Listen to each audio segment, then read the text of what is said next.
Hi, everyone. Thank you for attending today's webinar, How Group Coaching for Leaders Can Foster a Culture of Belonging. You can find more resources from ATD about coaching at www.td.org/topics/coaching, and I will share that link in chat in just a minute. To start us off today, I want to thank our sponsor, Sounding Board, the industry leader in scalable leadership coaching. Sounding Board offers the world's first customizable leadership coaching platform to combine technology and coaching to drive measurable business impact for global enterprises. Leadership Labs group coaching allows you to accelerate your organization's agility, productivity, and leadership capabilities. Designed to explore a specific set of leadership capabilities in a regular cadence with small groups of colleagues, it encourages and drives peer learning. You can learn more at www.soundingboardinc.com/group-coaching. And I will also share that in our chat box today. Before we get started today, I'd like to introduce our presenters. Lauren Morley-Hutto is a certified executive and leadership coach and senior director of coaching excellence for Sounding Board. In addition to her team, Lauren also leads Sounding Board's global network of leadership coaches. With nearly 20 years of experience as a clinical social worker, coach, trainer, facilitator, and board member, Lauren's professional life is about helping people facilitate change within a variety of different organizational settings in the public and private sectors. Edwin Vega is a certified executive and leadership development coach and facilitator. In addition to his work as a one-to-one and leadership labs specialist for Sounding Board, Edwin is on the coaching and leadership faculty at the Coactive Training Institute and is the lead trainer for the EDGE Foundation, an organization that offers executive function coaching to at-risk youth. And with that, I am happy to turn it over to Edwin and Lauren. Thank you, Anne. Great to be with you all. Edwin, are you gonna, yeah, there we go. Great, welcome everybody. We're super excited to be with you today. I was thinking about as we prepared for today that Edwin and I have a deep sense of belonging to each other in this body of work. And so it's exciting to be with you in this topic. The importance of fostering a sense of belonging in the workplace has been obviously increasingly recognized by employers. In 2021, Deloitte did a study that found that 79% of organizations said that fostering a sense of belonging in their workplaces was not only important or very important, but it was critical to their organization's success. And yet only 13% of organizations felt like they were ready or very ready to actually address that. So we make up the story as co-presenters today that this might be why you're here, and you might be interested in seeking some solutions that help bridge this gap within your organization. And so we're excited to focus on three things in our conversation today. One is we hope you leave with an understanding of why does talking about, thinking about, putting effort into this idea of belonging in the workplace matter, and what impact will it have in your workforce? And then on the flip side of that coin, what's the cost of not fostering belonging in the workplace? And then at the end, what we'll do is kind of focus more specifically on how we believe group coaching can be an effective solution for stimulating belonging within your organizations. We obviously, thank you, Anne, for the introduction. What I think Edwin and I want to share with you most is we're here to bring a coaching orientation to this conversation based on what we've seen and experienced as coaches. A little background about me. In the last 15 years, my work has been focused on leadership and executive coaching in both one-on-one as well as team and systems and group coaching. So we'll be drawing from that experience as well as the experience that both of us have facilitating Leadership Labs, which is Sounding Board's group coaching solution and services at our organization. And I'm really excited to be here. I used to actually be a professional performer. So I used to sing in front of large audiences, and now I'm coaching groups of audiences. So there is some parallel there. So shout out to other creatives that may be attending today. We named that one because the people that we work with and the people that we coach, we really focus on having the leaders really fully show up in their full presence. So we hope even in this webinar format that you do as well. We really want it to be engaging, and really we've left some good amount of time at the end of this to have a really interactive Q&A for those that would like to jump into conversation with us. Yeah. So we wanted to create a little bit of a frame and some context for how Edwin and I are going to approach this conversation and exploration with you all today. First and foremost, our focus at Sounding Board is on developing the world's most impactful leaders. And so that is where our group coaching solution is focused, which means for us, developing leaders in the context of their individual leadership approach, style, practice in the organization, but doing that so that they can have a greater and expanded impact in the role that they play within the larger organizational setting. So because of that, both Edwin and I bring very much a systemic frame and look at this topic, and I hope you'll experience that through what we're going to share with you today. We see one aspect of helping leaders expand their impact being equipping and empowering them to lead internal conversations, both internal for themselves as well as internal for their teams and with their colleagues about diversity, equity, inclusion, and belonging. And so to that end, what we hope to do today is both share with you our thoughts and our experiences, but also create a little bit of a microcosm of a group coaching experience in this webinar by sourcing your thoughts and your perspective and thinking through some polls and chats. So we'll get an opportunity to get a sense of what's resonating and landing with you. And then, like Edwin said, we'll share some time, or we'll save some time at the end for Q&A. But I encourage you to populate the questions as they pop for you in our conversation in the chat. And then we're grateful to Anne from ATD to help us facilitate and make sure we pull those forward for discussion at the end. So with that, I'm going to turn it over to Edwin to share a little bit about how we think about belonging.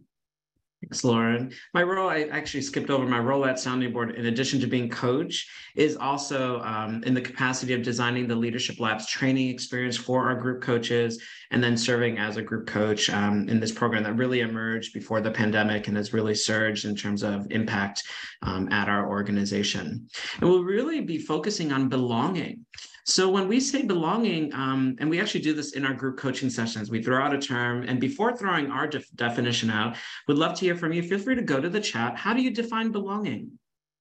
Whatever that means to you, whether it's in the context of how you walk day to day, or in the roles that you serve in your life, be they work-related or else. How do you define belonging?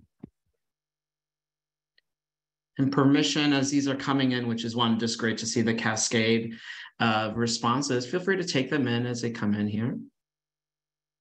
Whether it's bringing your whole self to work, feeling part of the group. What's catching your eye, Lauren? Yeah, feeling seen and heard, appreciated. They're coming in so fast. I love it. Connected. Yeah, feeling heard and seen and valued, and even psychological safety coming up here as well, right? Letting that be a foundation for belonging, which is spot on in that way. Yeah, that your authentic self is appreciated, welcomed, really, and also the shared sense of inclusion. I can feel like I belong, but what is the shared sense of it? So already, thank you for bringing more of a systemic view so that we kind of dive in here. We may not really need this next slide because you all actually provided some really great definitions, Yeah, exactly. But for the context of this conversation, we're going to draw your attention here to two definitions that we'll be holding in our time. But please bring yours along too, because those matter as well. That's really important. First is from COCO, who's a nonprofit. They're formerly known as the Center for Talent Innovation, defines belonging as experience of being wholly accepted and included by those around you. So when they're saying this, that doesn't mean particularly people that you have deep associations with just because you went to college with them or they're your neighbor. There's actually a true sense of being wholly accepted by those around you. And then our second definition that we want to tag on here, because we think this is really important because it really highlights the day-to-day aspect of your work life. They define it as, at a great place to work, they define it as an employee's sense that their uniqueness is accepted and even treasured by their organization and colleagues. It is an accumulation of day-to-day experiences that enables a person to feel safe and bring their full unique self to work. So these are the two definitions we want to keep anchoring in as we kind of anchor into our conversation today around belonging. As a functional thought and culture leaders within organizations, we make up that you were drawn to this topic for a specific reason, and we want to find out what those particular reasons are. So what we would like to have you do is you're going to check your chat box, and Lauren's going to be dropping in a question for Mentimeter.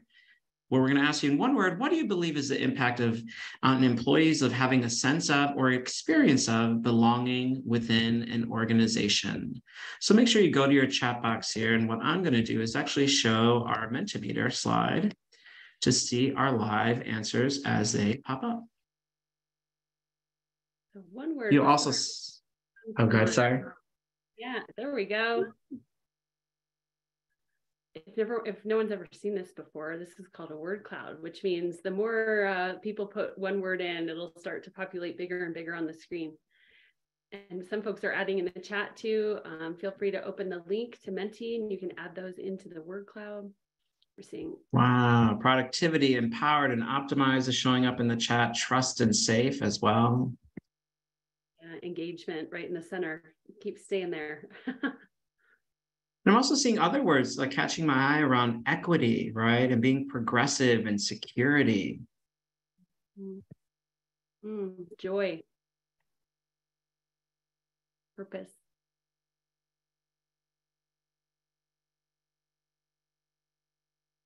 No surprising and not surprising that given the folks who are likely on this call, retention and engagement are right in the middle as well as productivity. Well, so much of what we'll probably center on is around the being quality. So when I think of the being quality, engagement's one of them, but actually also a practical one is retention. Like you have to keep people at work. This is so important. So we'll be looking at both of those poles of that conversation that, yes, we're talking about aspects of being, whether it's being productive, purpose, fulfillment, happiness, but there's also like organizational metrics that we're trying to support and objectives that we want to meet. Both have to be really engaged in what we believe to really create a culture of belonging. Thank you for that. And we'll head back to our screen now. This is actually kind of a great wave that you brought into this conversation, which we're really committed to building upon. So one, thank you for playing. We were using Mentimeter for anyone that might be curious about the tool that we just used there. So let's see here. So we're going to really be looking at in our conversation around 4 elements of belonging to work. These will be the scaffolding that we'll build the rest of our time together on. And when we look at it, there's 4 unique points that we want to look at that really contribute to the foundation of belonging at work. One is that someone feels seen for their unique contributions. This is when they feel seen at work, when they feel recognized. This can happen in the world of rewards, promotions, etc. And they feel respected by their colleagues. Second is feeling connected to their coworkers, that when they feel connected, they experience more social positive interactions with their peers, managers, and senior leaders, and even customers when you really think about it.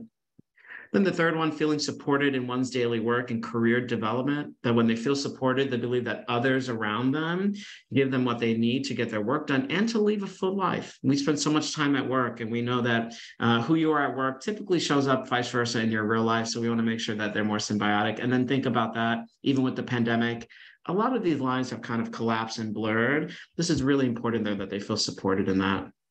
And then lastly, feeling proud of the organization. When employees are proud of the organization, they are deeply aligned with the organization's purpose, values, and mission as well.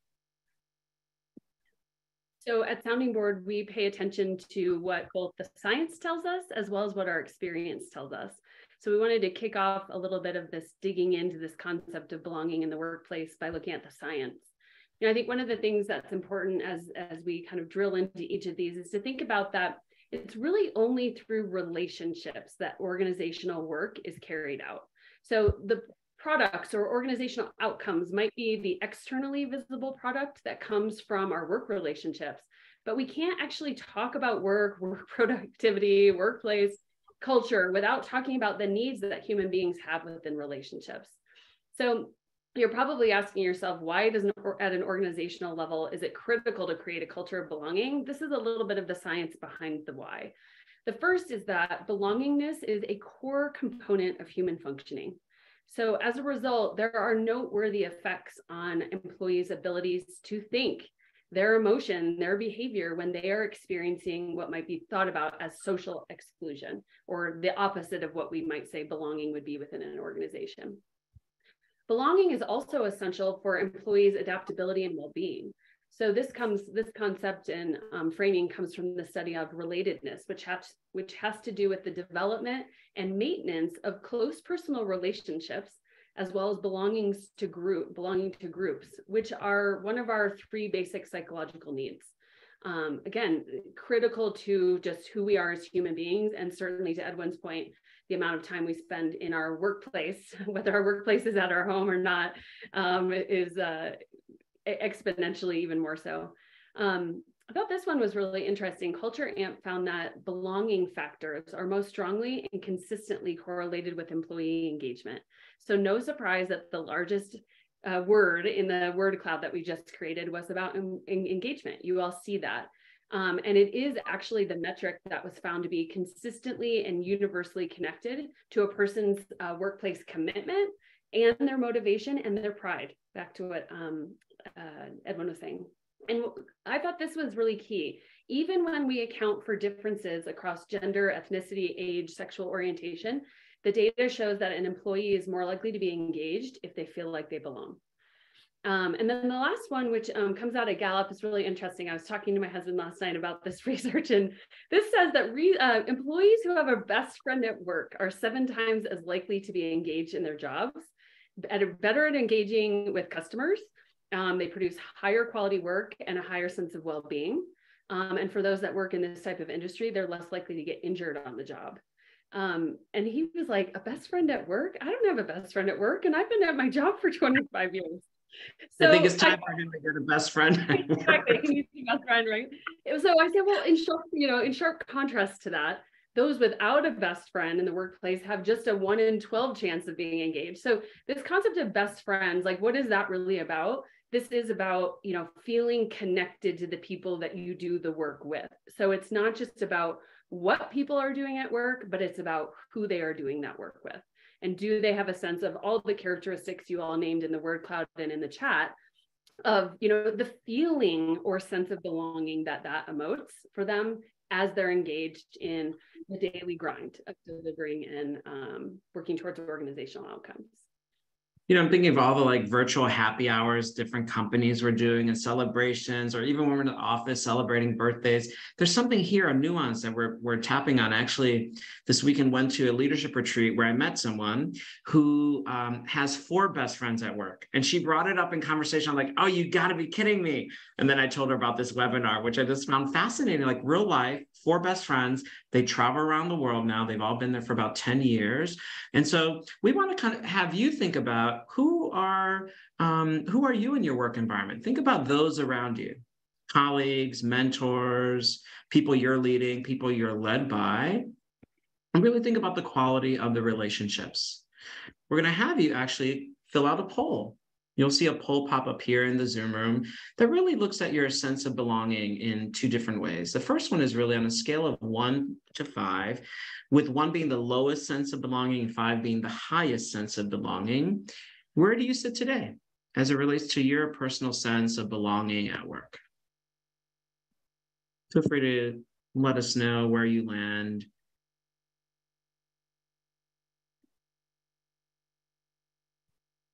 As it relates to belonging at work. No wrong or right answers. You might just check your gut feeling. And we'll build on this with the second poll thereafter.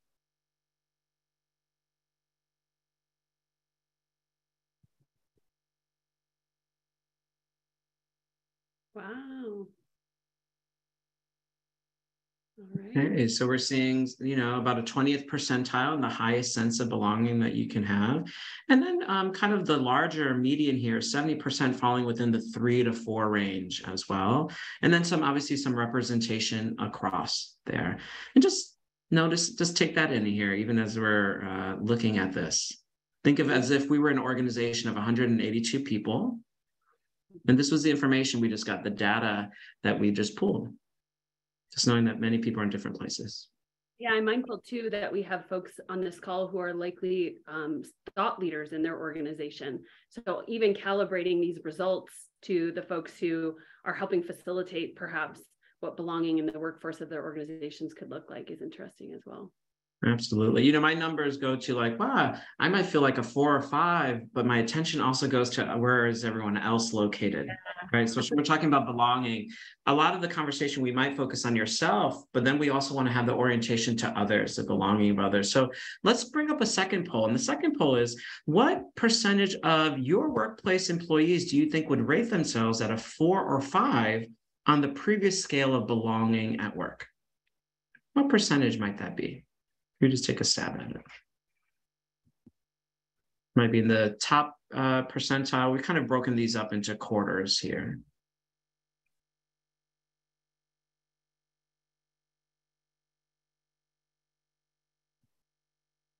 Yeah. And as we were waiting for these results, it's interesting what's coming in the chat, right? Like what could be happening now when we're thinking about globally, what shifts we're experiencing, work cultures, people cultures, recent layoffs, different things that are happening. It's remote work. It just is all impacting it at a very fast pace.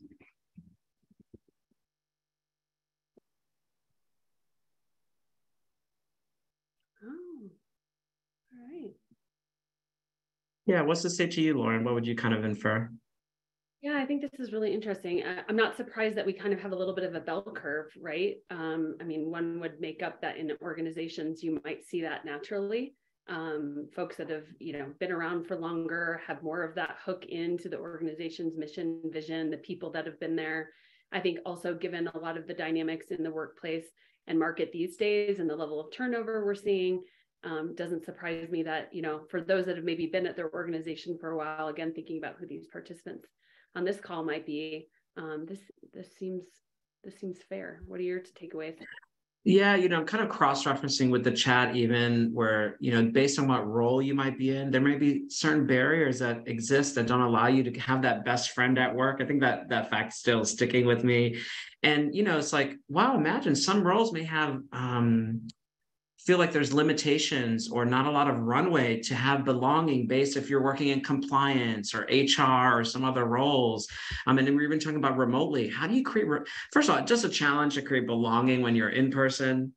But then how do you create belonging when you're physically, a whole entire company is virtual, or maybe a quarter of your team is virtual, or people now are doing hybrids where the team will never be get together, in a physical working space.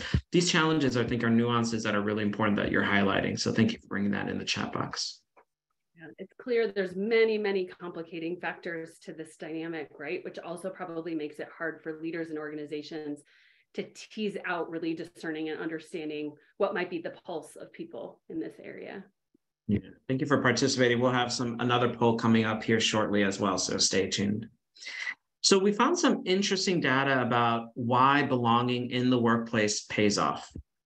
So you'll see a couple of things that were measured here in this study. So the purple line is measuring retention, the blue line engagement, the orangey line loyalty, the green line employer brand, and then lastly career stall, like that feeling like where you're stuck in your career.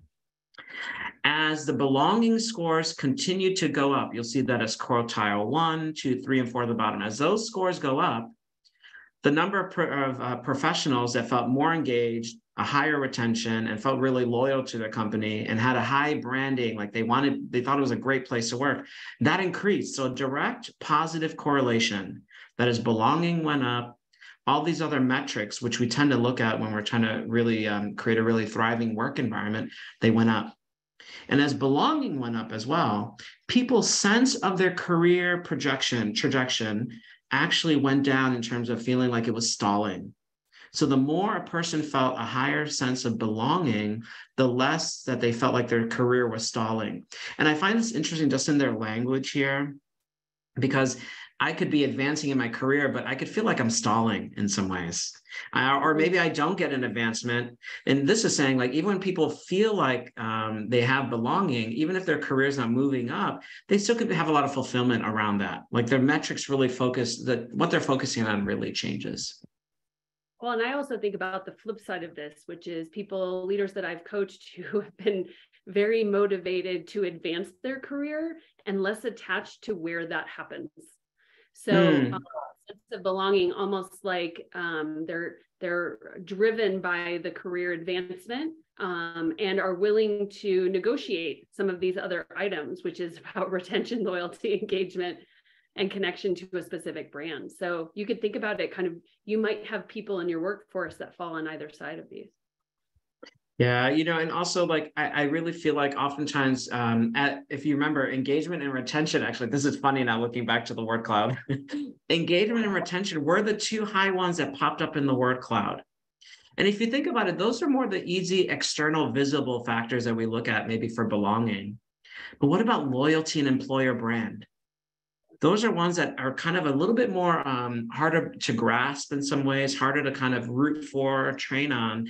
But notice it's a direct impact of belonging. If you look at it, these percentiles go up between 50 and 60 percentage points as the belonging increases. The feeling of belonging goes up. So we just know that there's, even though that may not be a focus for companies, there's something quite dynamic that goes up and gets impacted. So if people are loyal and they want to recommend people to work there, those are things that kind of keeps the culture really healthy on its own and kind of cycling on its own in a really great way. That's a great point. Yeah, great. Well, I think it's time, Lauren, for poll number 2, shall we? Okay. So what we're curious here is which indicator from that list on those lines, and maybe Edwin, you can go back to the last slide, it might be a good reference if you can do that. Oh, they pop up actually, but oh yeah, you're right. This way you might have a little bit better definition as well here on the slide. Indicators on this list is most intriguing to you, given what we've just shared.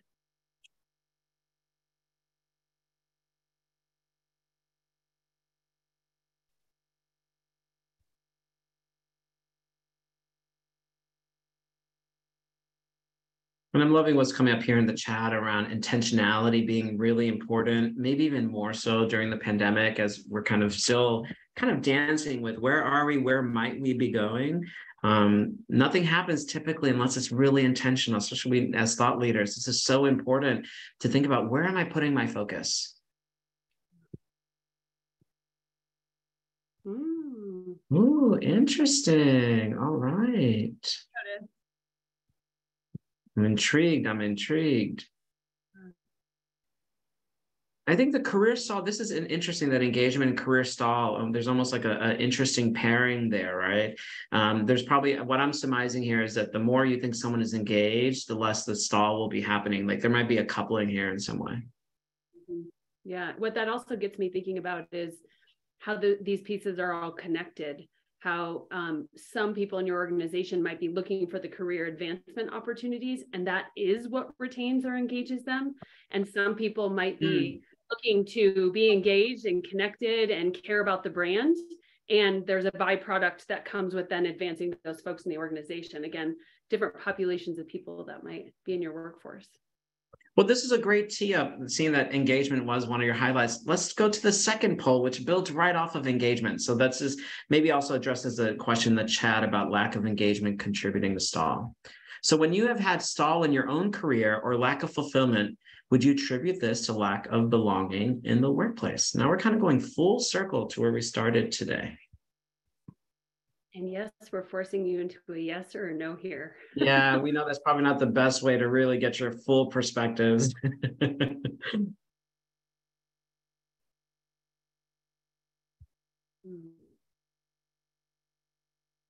Robin's bringing up a great thing in the chat, that believing that the organizations that pay attention to belonging also probably work on career navigation.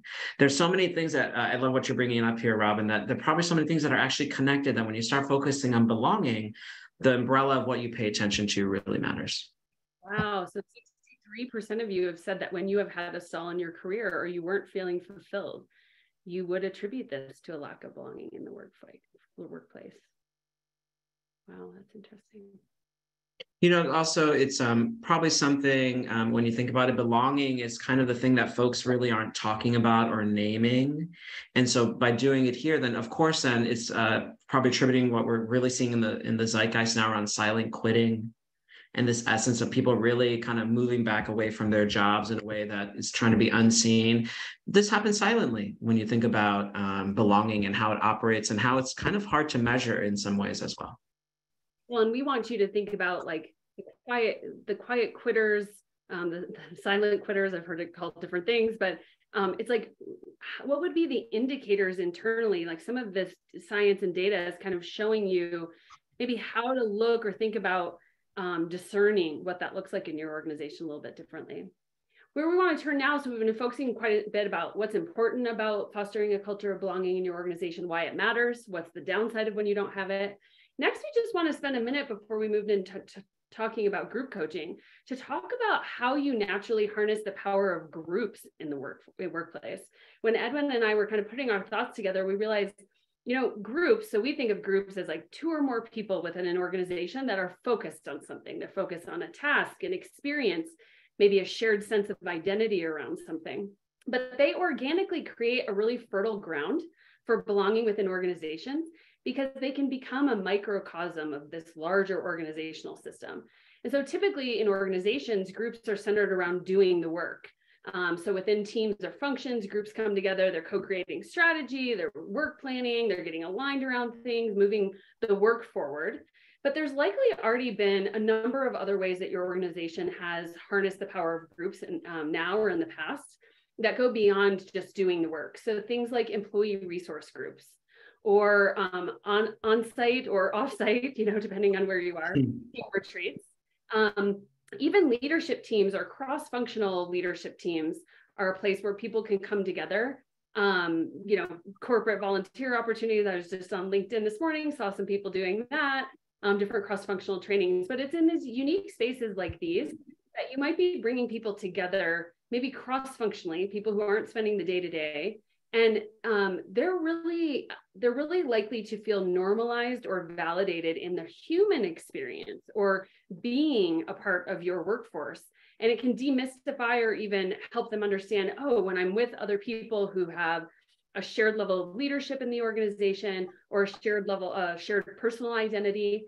It can remove the isolation that can come from, holding that position or identity within your organization and really help to validate and kind of, I think, naturally already creates a sense of belonging just in that shared space. So what we want to move to next is looking at group coaching specifically. And recognizing that merely organizing people into groups in your organization is already a really fertile ground for belonging to be created and cultivated. And so group coaching is a little bit going to be like watering an already fertile ground for belonging. So we're going to shift there to talk a little bit about that specifically.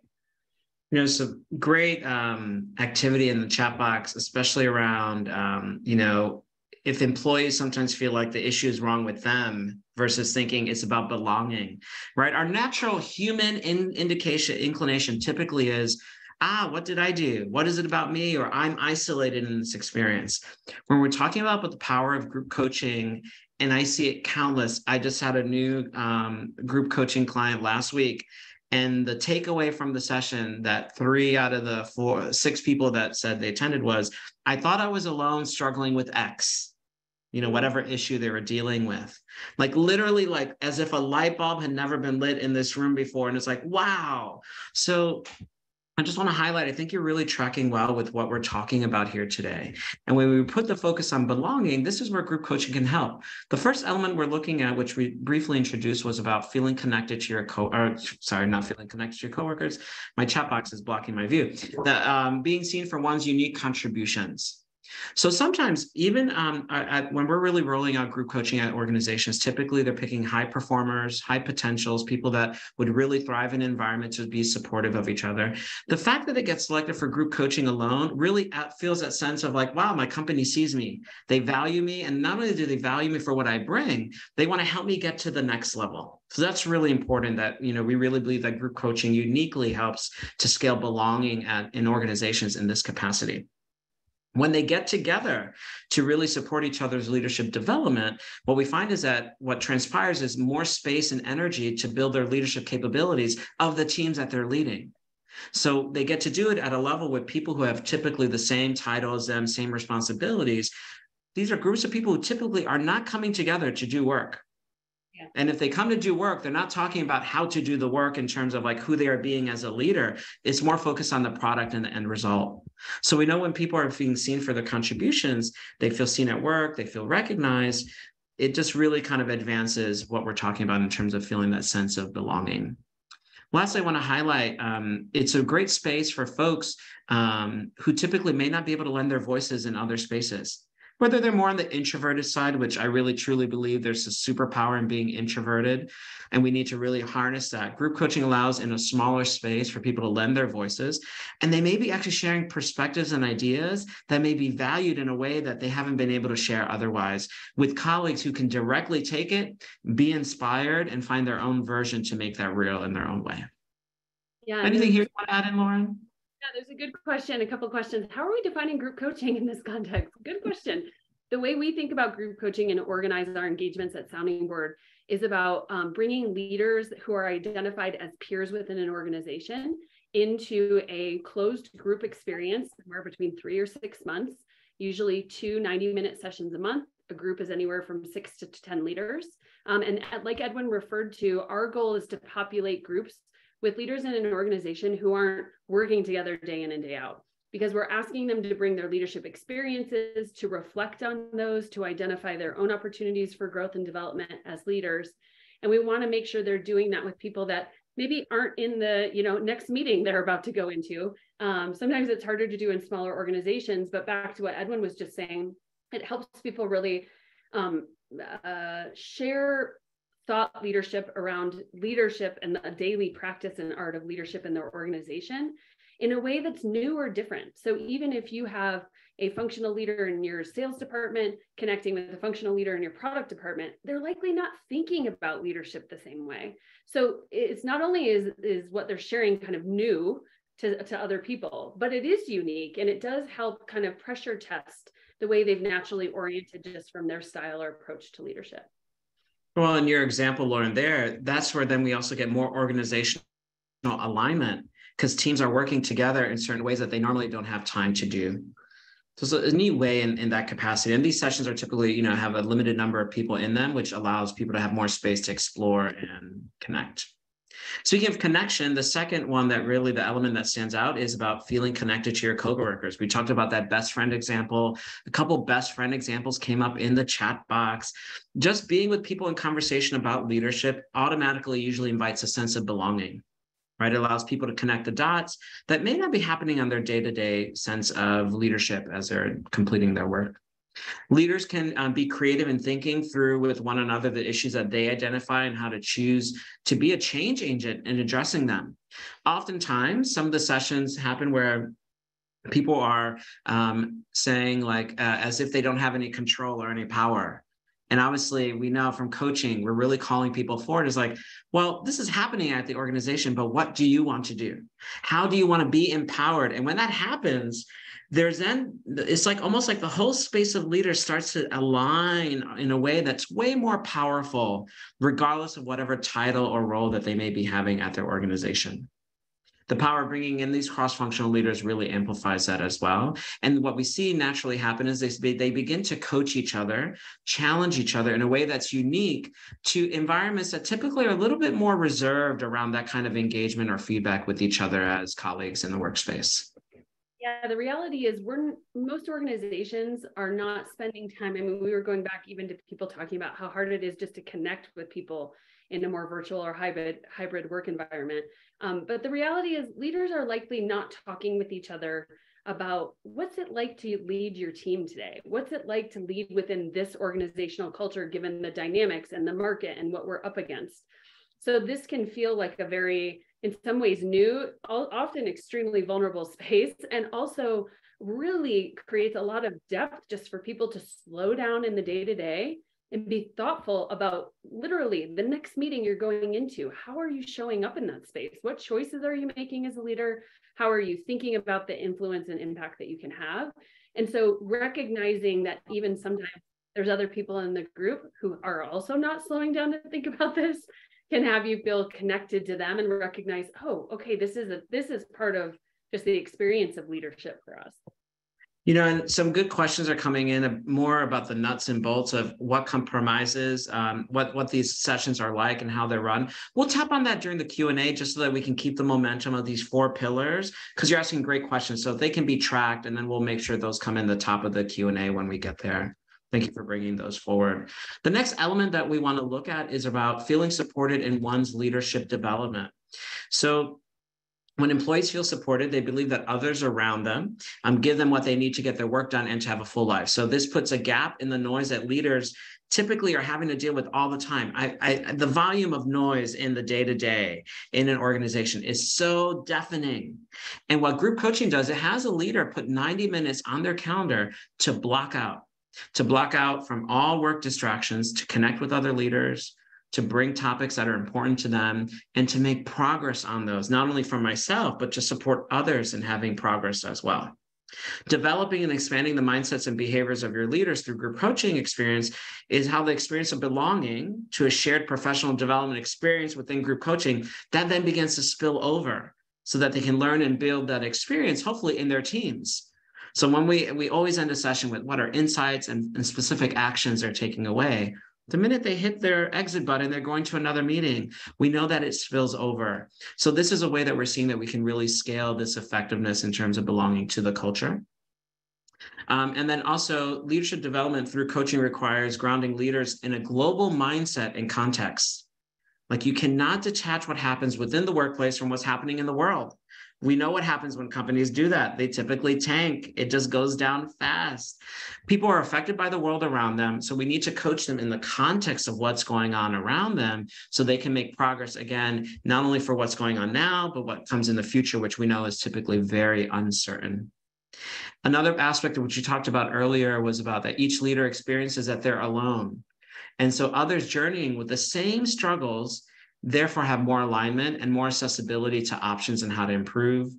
And then lastly, they can up-level each other. This is now not only the role of their manager or more senior people, we now have colleagues at the same level up-leveling each other, maybe calling them in and calling them out in a way that actually grows their capacity to lead.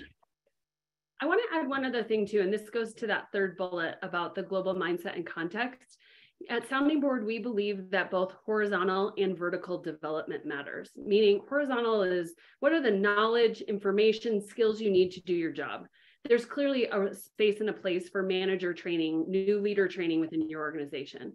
But then what coaching does, and the complement of leadership coaching in particular in a group space like this, is the component of vertical development, which is helping your leaders think about, great, you learned all of these things in this training or onboarding program. I might have had some coaching involved in it, but how do you respond to the unique dynamics that you are up against in the day-to-day world?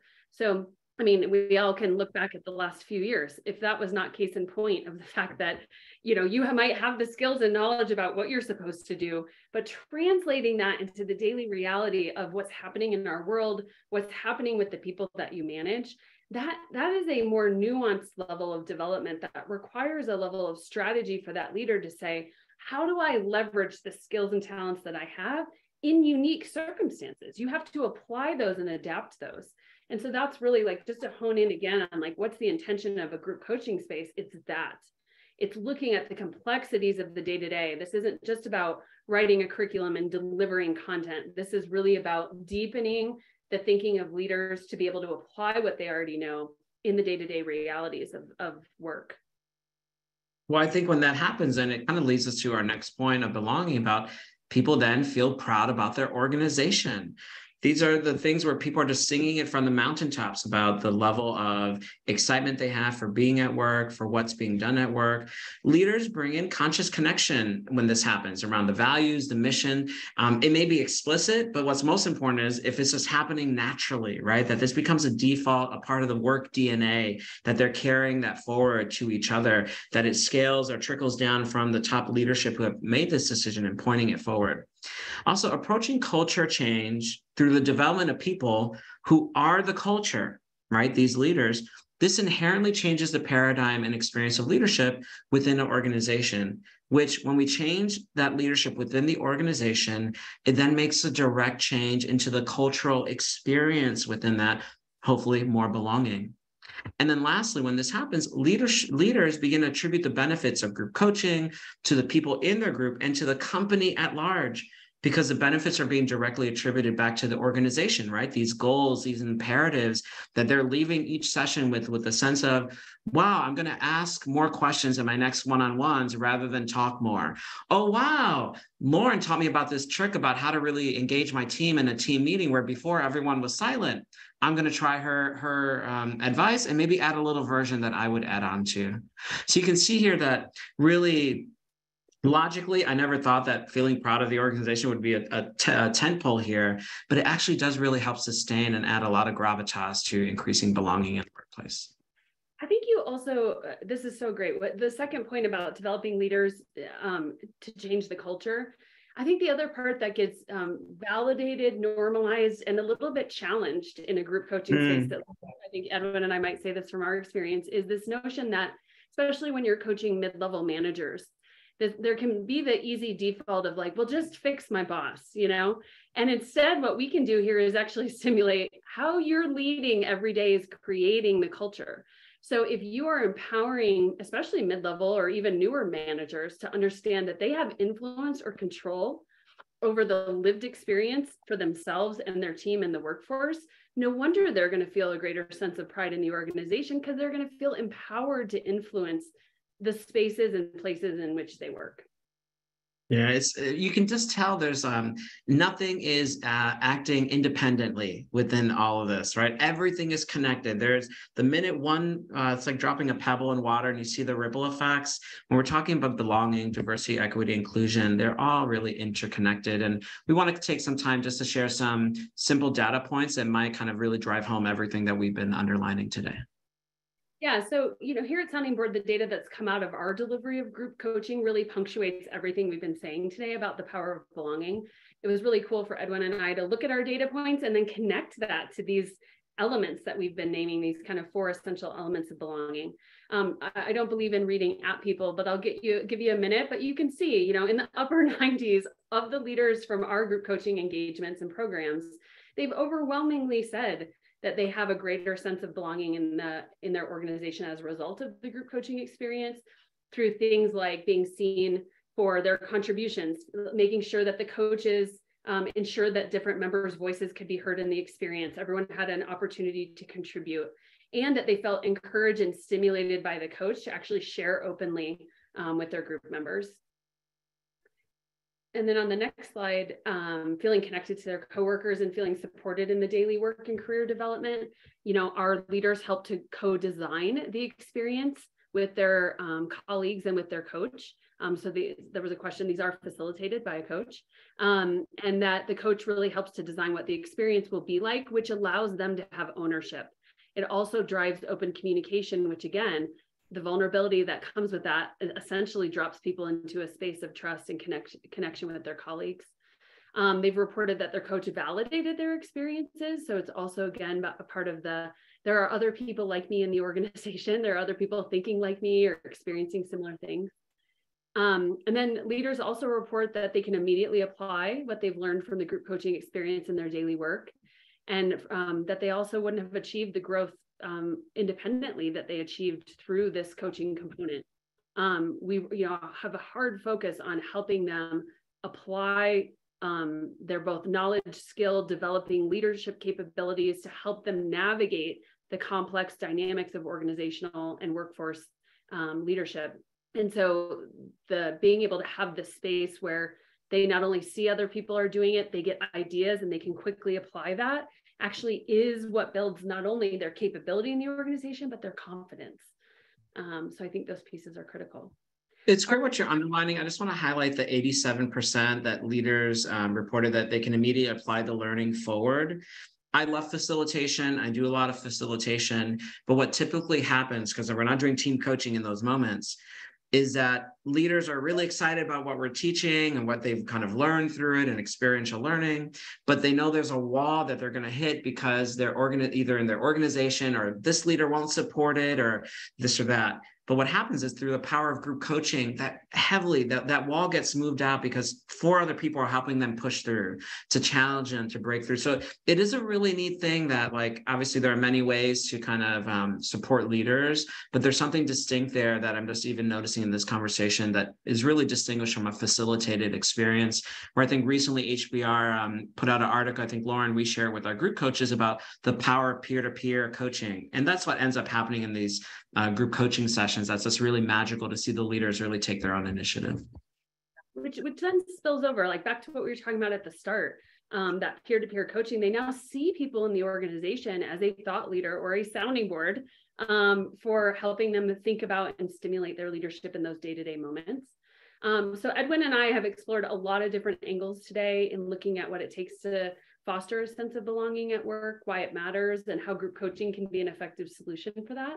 So we just want to open it up for Q&A, and I'm going to turn it over to our colleague at ATD, Anne, who's been monitoring the questions. And I know we tipped some over to this point too, that we could answer just about how group coaching is organized. Yeah, absolutely.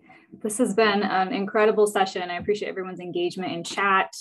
I think I really love the point you made, Edwin, about connection, kind of the interconnectedness when you think about how this increases an individual sense of belonging, their connection to people in their organization, and then the organization, you know, obviously the organization's goals, right? And kind of moving those ahead as well. Kind of I would say, logistical-ish question around just how these sessions are conducted. Are they facilitated, or do the participants have some kind of ownership in running them? What are some of the key topics and themes that are covered? And are those part of a larger curriculum? Yeah, it's all great questions. What I'd start with is that we have an excellent customer team at Sounding Board that does thoughtful implementation planning with all of our customers. So I can frame for you kind of what the standard looks like, but we really configure and customize this engagement to make sense for the population of leaders going through it, the culture of the organization's desired outcomes for leadership development, and ultimately the impact that those leaders are, they're hoping for those leaders to have within the business. But on average, we kind of mentioned our engagements tend to be 3 or 6 months. We do longer engagements that most often looks like 2 90-minute sessions a month. A coach is assigned to each group. It's a closed group of leaders. So the same group of people going through the same group, you know, throughout that process. The group is comprised of 6 to 10 leaders. Edwin kind of referred to this earlier, but the size to us really matters. Going back to everything we've just been talking about, feeling seen and heard and validated, we need to create space for people's voices to be present. So we're really conscious around the design with that. We also want to make sure the group is large enough to have diversity of thought, because that's also the value of like stimulating the thinking versus having a group of people that are just like you or think just like you. At a really high level, and there's more information on our website we can follow up with as well, but we focus each of the group areas on a specific leadership capability. And that's usually grouped in like leading self, leading others, leading for impact, depending on the level of leaders within the organization. Again, we customize and identify what those topics are. But that's really the umbrella and the frame. And then the coach and the coachees come into that group and they co-create. Okay, so we're talking today about strategic thinking. Given where you are in your development, given what's happening in the organization or the world context, again, what is it about this, you know, ability to strategically think that really matters, or where do you see the opportunity of needing to expand that? Edwin, do you want to talk a little bit about kind of what that co-creation ends up creating? Yeah, it's cool. I mean, you know, it's just really neat to see the evolution of it. Some groups are a little bit more timid. They're used to more like a webinar format of leadership development, which has its own place and value. And I truly believe that. This one really pulls them in from the very beginning. So what's lovely is we're really first pressure testing, where is everyone at as a group here? This is a new group that has probably never formed before. What do we need? We actually spend time building psychological safety in the very beginning to create a roadmap for this experience. And then what happens over time, groups, every single group I've worked with at some point in time takes ownership over the experience. Yes, I'm still facilitating the conversation, giving them prep materials to dive into. But what's really great is you start hearing people really step into their leadership among other leaders. So we're really talking about leaders building leaders, which would be the most ideal thing, I think, across the board at all organizations. Yeah, and the great part about the role of the coach in those moments is to actually share back and notice how the leaders are developing, even in the sessions. So somebody who might have been quieter, more timid, is willing to like stretch or flex their style to say to a colleague, hey, you just said something and I'm misinterpreting that, or wow, I really want to dig into what you're saying because what you're bringing up is really consistent with my experience in the organization, and I'm trying to figure out how to do something different. And so it's kind of like, you know, the proud parent moment, I guess, is when you get to sit back and watch them do the work, because that's the goal. Well, I also want to highlight, there's a question in the chat box about like, are there any risks or pain points to be aware of in this group coaching format? Our coaches obviously are certified one-on-one coaches, and many have had extensive experience facilitation and in group and team coaching.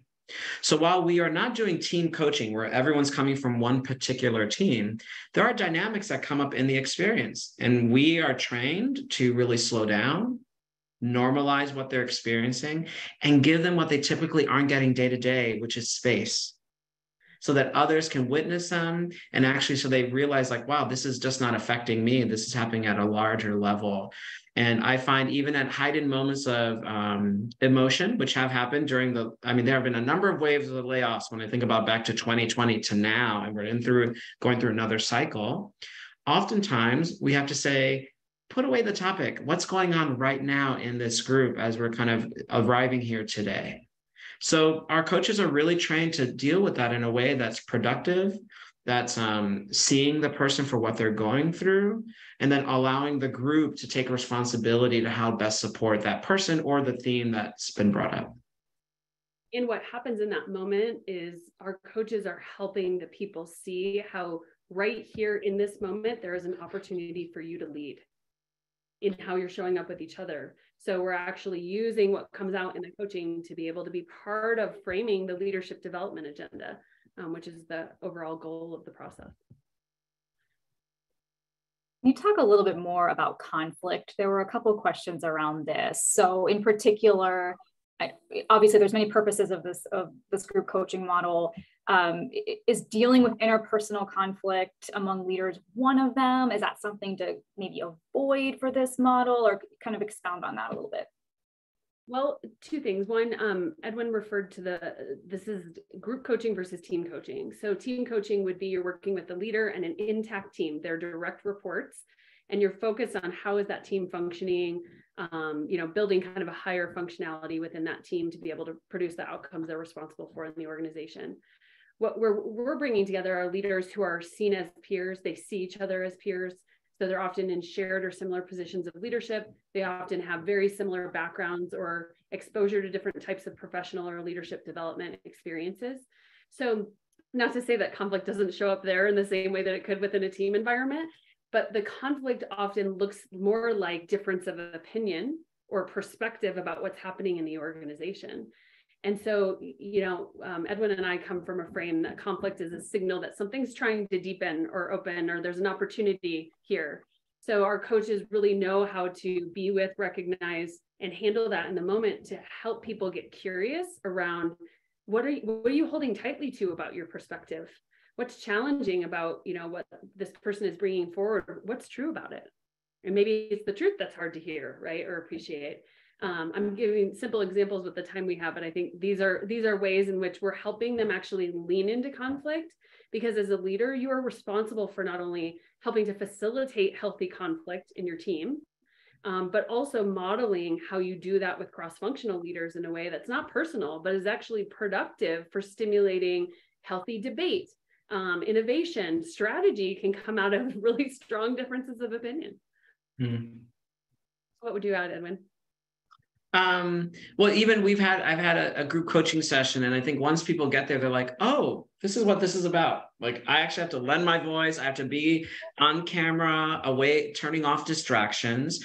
Some people may say like, I need to self-select out. Like, they kind of get a sense of like, wow, we're going to dive deep here, and I'm going to be a support and of use to others in my organization.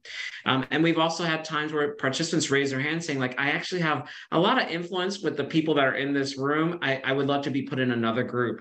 And that happens easily. Our team is really committed on a one-to-one level to each individual coachee.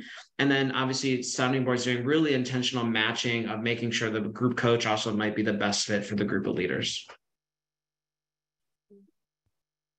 We have a couple minutes left here. So would love it, Lauren and Edwin, if you could leave us with some final thoughts, maybe kind of a final charge to the group as we go from here. Sure. Well, I'd first like to just acknowledge everyone that attended this call. Thank you so much. You are making a difference. Just know by attending calls that are really heightening the importance of leading from a place where we're more inclusive, we're really making sure that there is a sense of belonging, that matters. And even I'm asking yourself, what might you do as a result of attending today? What conversation might you be more willing to have with a colleague or even with yourself to see if you can really anchor into having more fulfillment and creating a sense of belonging at your work culture? Yeah, I would say, and I probably say this to everybody I coach, but regardless of what position you are in an organization, you are a leader. So you have the opportunity from your own sphere of influence and control to start to stimulate a different way to think about this concept of belonging in the workforce. I don't think this is ever going away. I think the pandemic forced us into a place of seeing people literally in a different place and space, right? You're seeing their kids come in on phone calls. You're seeing their home environment, right? This is now just how we engage and show up at work.